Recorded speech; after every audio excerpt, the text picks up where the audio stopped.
Welcome to lecture of discrete structures. Next एक और example से समझाया गया, यहां से आप बेहतर समझ लेंगे अगर कोई कंफ्यूजन रह गई है पिछली वाली एग्जांपल्स में। तो अब what are the domain, codomain and range of the function that assign grades to the student. ये कुछ स्टूडेंट हैं, एडम हो गया, ये बाकी गुड फ्रेंड और नाम लिखे हुए हैं। इन नेम से आपने कोई कंफ्यूज नहीं होना, क्योंकि आपको पता है कि इंग्लिश ऑथर की बुक से डाटा लिया जाता है ज्यादा, तो उसमें इसी तरह के नेम्स वगैरह मिल रहे होते हैं। तो अब ये देखें ना, ये लिखा हुआ है रॉड्रिगेज। मेरे लिए खुद पढ़ना मुश्किल है, लेकिन क्योंकि मैंने खुद एग्जाम्पल नहीं बनाई, बुक से ली है, ये एज ए इमेज ली है समझाने के लिए, तो इसलिए इसी तरह के नाम है। स्टीवंस हो गया, गुड फ्रेंड हो गया। तो अब ये देखें, ये ग्रेड्स है। हमने क्या करना है इसमें, व्हाट आर द डोमेन, इसकी डोमेन क्या है, कोडोमेन और रेंज। अब देखें, डोमेन तो इनपुट होती है, इसका मतलब ये जो सारे नेम है ये इसकी डोमेन होगी। और रेंज क्या है, रेंज जो रिजल्ट आ रहा है, ये रेंज में अब क्या है, ये हमारे पास ए, बी, सी और एफ, ये रेंज होगी।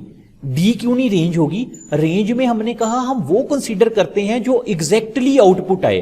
अब देखें, इन एग्जैक्टली कौन से ग्रेड आ रहे हैं, ए ग्रेड भी आ रहा है, बी भी आ रहा है, सी भी आ रहा है, एफ भी आ रहा है। डी ग्रेड तो किसी का भी नहीं आ रहा, तो इसलिए डी तो उस रेंज में नहीं आएगा, लेकिन कोडोमेन में डी जरूर होगा। ये वही है जिस तरह मैंने एग्जांपल दी, कुछ स्टूडेंट हैं उनको 0 से 10 में से तक नंबर्स देने हैं, तो 9 मैंने कहा था ऐसा नंबर जो किसी भी स्टूडेंट का नहीं आया। तो वो जो अब 9 नहीं आया, वो 9 रेंज में तो नहीं ना होगा, कोडोमेन में जरूर होगा कि पॉसिबल था, लेकिन किसी का वो आया नहीं, इसलिए वो जो है वो कोडोमेन रह गया, रेंज नहीं बना।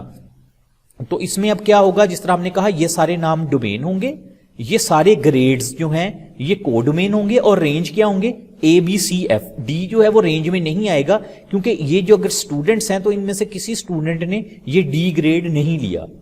तो यहां पे इसके सोल्यूशन में भी देखें यही चीज लिखी हुई है।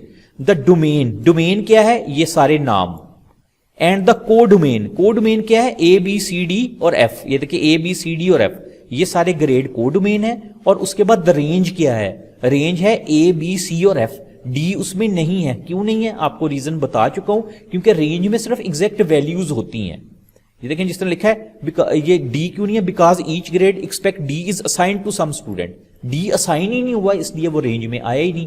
तो ये कॉन्सेप्ट है फंक्शन का, इंपॉर्टेंट कॉन्सेप्ट है। अक्सर डेफिनेशन और एग्जांपल से पूछ लिया जाता है कि फंक्शन में डोमेन और रेंज का क्या कॉन्सेप्ट होता है, या कोडोमेन का क्या कॉन्सेप्ट होता है। जिस तरह हमने डेफिनेशन में देखा था ना, प्री इमेज और इमेज, वो बेसिकली वो जो प्री इमेज था और इमेज की बात कर रहे थे ना, वो भी डोमेन और रेंज ही थी बेसिकली।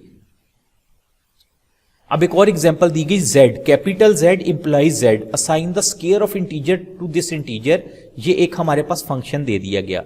अब z, आपको याद है ना जब हमने सेट पढ़ा था, हमने कहा था इंटीजर्स को z के साथ शो करते हैं हम, तो इसका मतलब ये इंटीजर्स हैं।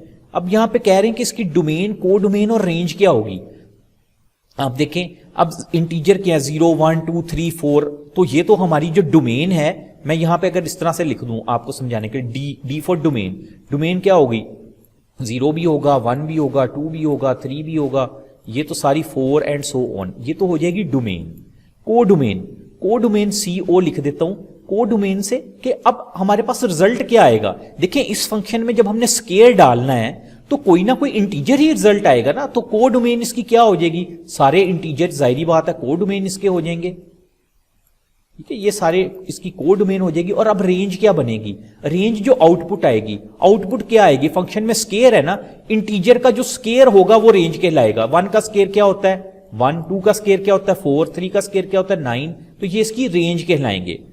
जिस तरह आप ये देखें, इसी तरह से ये लिखा हुआ है ना 1 4 9, 0 मैंने यहां पे 0 का स्केयर 0 ही होता है ना, तो वो भी रेंज में आप लिख सकते हैं। तो देखें क्या होगा, ये इसकी रेंज कहलाएगी। रेंज लिखा हुआ, range of the function is set of all integer that are perfect square. जो स्केयर होगा जिस तरह मैंने बताया वो रेंज है। बाकी डोमेन क्या है, डोमेन क्या है, ऑल इंटीजर्स, जितने भी इंटीजर हैं वो डोमेन है।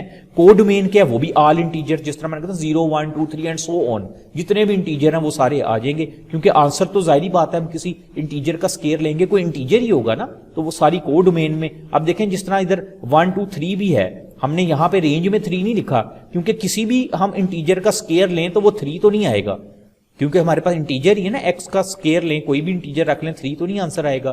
तो इसलिए इस तरह से हम इसमें फाइंड आउट करते हैं। एक और एग्जांपल आ गई हमारे पास, वहां पे लिखा है let R be the relation with ordered pair, कुछ पेयर बने हुए हैं, लिखा हुआ है अब्दुल 22, ब्रेंडा 24, कह लेंगे इनकी एज है, Carla 21, Desiree 22, Eddie 24 and Felicia 22। Here each pair, ये एक पेयर है, जिस तरह ये अब्दुल 22 है ना, ये एक पेयर है। कह रहे हैं here each pair consist of graduate students and the students age, student है और उनकी एज है। Specify the function determined by this relation, आपको कहते हैं कि आप इससे फंक्शन बनाएंगे, एक रिलेशन बताया ना, तो ये इसको कहते हैं रिलेशन फॉर्म। रिलेशंस हमने पढ़ने हैं डिटेल में, लेकिन एक चलिए एग्जांपल आ गई तो हम देख लेते हैं। कहते हैं हमने एक रिलेशन आपको बता दिया, इसको फंक्शन की फॉर्म में लिखें, बड़ा आसान है। देखें हमने एक फंक्शन की रिप्रेजेंटेशन अभी देखी थी ना, स्टार्ट किया था, हम लिख रहे थे f into a equal to b, जिसको हमने कहा था a is image of b, b is pre image, या a is pre image of b। यहां तो वही चीज यहां पे आ जाएगी। किस तरह से कि आप अगर मैं इसको लिखना चाहूं तो मैं अब क्या कर सकता हूं, देखिए मैं अगर इसको इस तरह से लिख दूं, f एक फंक्शन है, यहां पे लिख दूं अब्दुल, जिस तरह ये a था ना, ये जो प्री इमेज ऑफ b था, जिसको हम कहते हैं डोमेन भी एक किस्म का कह देते हैं, मैं यहां पे लिख देता हूं अब्दुल इक्वल टू 20, ठीक है 22। इसी तरह मैं फिर लिखूंगा f, आगे लिख दूंगा ये वाला नाम ब्रेंडा, आगे इक्वल टू 24, यहां पे आसानी के लिए b लिख देता हूं पूरे नाम की बजाय। तो मैं इसको इस तरह से मेरे पास रिलेशन है, मैं इसको फंक्शन की फॉर्म में रिप्रेजेंटेशन इसकी कर सकता हूं। इसके यहां पे मैं रेज कर देता हूं, हम इधर देखते हैं इसके इधर का लिखा हुआ सोल्यूशन में क्या बताया गया है इसके। तो सोल्यूशन में भी इसी तरह से देखें, वही चीज जिस तरह देखें ना, f के साथ Abdul equal to 24, f Brenda equal to 24, उसने कहा कि हम इसको इस फॉर्म में लिख सकते हैं फॉर द डोमेन। डोमेन के लिए क्या था, ये जो नाम थे ये डोमेन कंसीडर की गई, जिसको हमने कहा था कि pre image of b, b is image of a, pre image, वो जो इमेज था वो बेसिकली डोमेन और रेंज की बात हो रही है। तो इस तरह भी इसको रिप्रेजेंट कर सकते हैं। और भी इसकी रिप्रेजेंटेशन है, वो किस तरह से है वो भी हम देखेंगे। जहां लिखा है let us take a look at function P implication C with P क्या है, ये कुछ नाम है, C क्या है, ये कुछ हमारे पास चीजें हैं। और लेकिन लिखा है P इंप्लीकेशन C, इसका मतलब ये जो P है ये हमारी डोमेन में आएगा, और ये जो चीज है C जो है ये इस वक्त हमारी क्या है, को डोमेन है।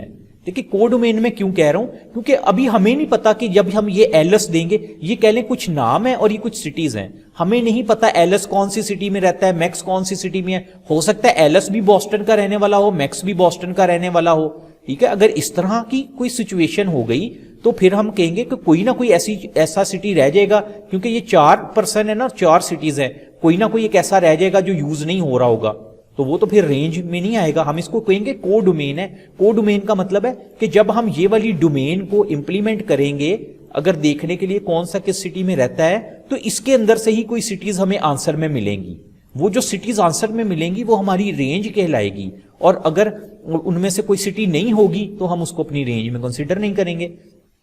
फॉर एग्जाम्पल देखें, अगर इसको मैंने इस तरह से लिख दिया तो ये भी तो एक रिप्रेजेंटेशन ही है ना। अब देखिए एलएस जो है वो Moscow, max Boston, Cathay Hong Kong और पीटर न्यूयॉर्क। अब ये क्या है, ये एक फंक्शन है, बिल्कुल हो सकता है। इसी तरह से हम उसको रिप्रेजेंटेशन कर सकते हैं कि ये डोमेन है इसकी, और ये हम कह सकते हैं इसकी रेंज आ रही है, कि इसको हम कह लेंगे रेंज, क्योंकि ये फाइनल आउटपुट आ रही है ना। यहां पे ये जो सी था ना, ये सी आप कह रहे इसकी को डोमेन थी।